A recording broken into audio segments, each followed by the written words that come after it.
नमस्कार दोस्तों, मैं हूं अंजनी और आज मैं आप लोगों के साथ विनायक चतुर्थी व्रत कथा का वीडियो शेयर करने जा रही हूं। तो सबसे पहले मैं आपको बता रही हूं कि विनायक चतुर्थी इस महीने कब है। तो इस महीने विनायक चतुर्थी 15 मई 2021 को है। हिंदू पंचांग के अनुसार हर महीने में 2 चतुर्थी तिथि होती है। इस तिथि को भगवान गणेश की तिथि माना जाता है। इसमें अमावस्या के बाद आने वाली शुक्ल पक्ष की चतुर्थी तिथि विनायक चतुर्थी और पूर्णिमा के बाद आने वाली कृष्ण पक्ष की तिथि संकष्टी चतुर्थी कहलाती है।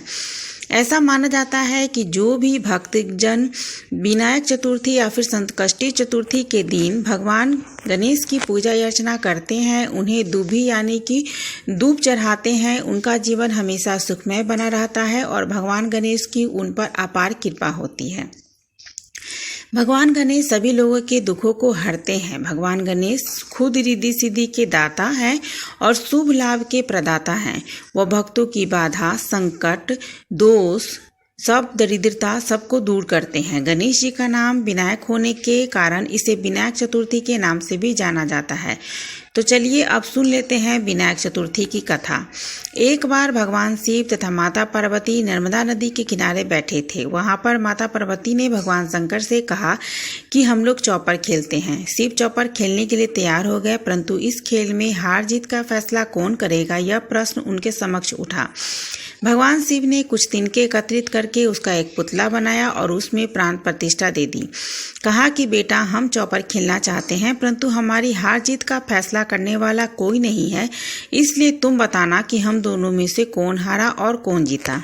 उसके बाद भगवान शिव और माता पार्वती ने चौपर खेलना शुरू किया। यह संजोग की बात है कि तीनों बार माता पार्वती जीत गईं। खेल समाप्त होने पर बालक से पूछा गया कि कौन जीता, तो बालक ने महादेव को विजय बताया। यह सुनकर माता पार्वती क्रोधित हो गई और क्रोध में उन्होंने उस बालक को लंगड़ा होने और कीचड़ में पड़े होने का श्राप दे दिया। बालक ने माता पार्वती से माफी मांगी और कहा कि यह मुझसे अज्ञानतावश हो गया है, तो मुझे माफ कर दें। बालक द्वारा माफी मांगने पर माता पार्वती ने कहा कि यह गणेश पूजन के लिए नाग कन्याएं आएगी, उनके कहे अनुसार तुम व्रत करना, तो ऐसा करने से तुम्हें अपने पापों से मुक्ति मिल जाएगी। यह कहकर माता पार्वती और भगवान शंकर वहां से चले गए। 1 वर्ष के पश्चात उस जगह पर नाग कन्याएं आए। तब नाग कन्याओं से गणेश व्रत की विधि पूछकर उस बालक ने 21 दिन लगातार गणेश जी की पूजा की। उनकी पूजा से प्रसन्न होकर गणेश जी आए और उन्होंने बालक को फल मांगने के लिए कहा। उस पर बालक ने कहा कि हे विनायक, मुझे इतनी शक्ति दे कि मैं अपने पैरों से चलकर अपने माता पिता के पास जा सकूं और वो मुझे देखकर प्रसन्न हो सके। तब बालक को वरदान देकर श्री गणेश अंतर ध्यान हो गए। इसके बाद वह बालक कैलाश पर पहुंच गया और कैलाश पर्वत पर पहुंचते ही अपनी कथा उन्होंने भगवान शिव को सुनाई।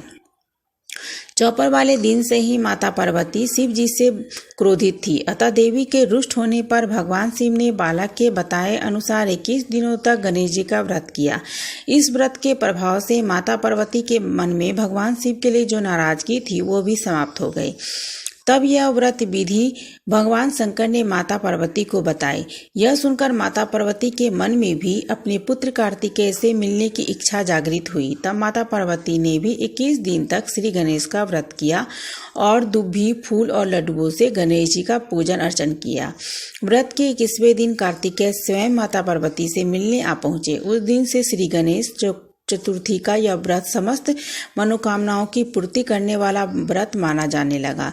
इस व्रत को करने से मनुष्य के सारे कष्ट दूर हो जाते। तो दोस्तों, यह थी विनायक चतुर्थी की व्रत कथा। तो अगर आप लोगों को मेरी ये व्रत कथा पसंद आए तो प्लीज़ इसे ज़्यादा से ज़्यादा शेयर करें और मेरे YouTube चैनल दिलचस्प रसोई को सब्सक्राइब कर लें। जय श्री गणेश।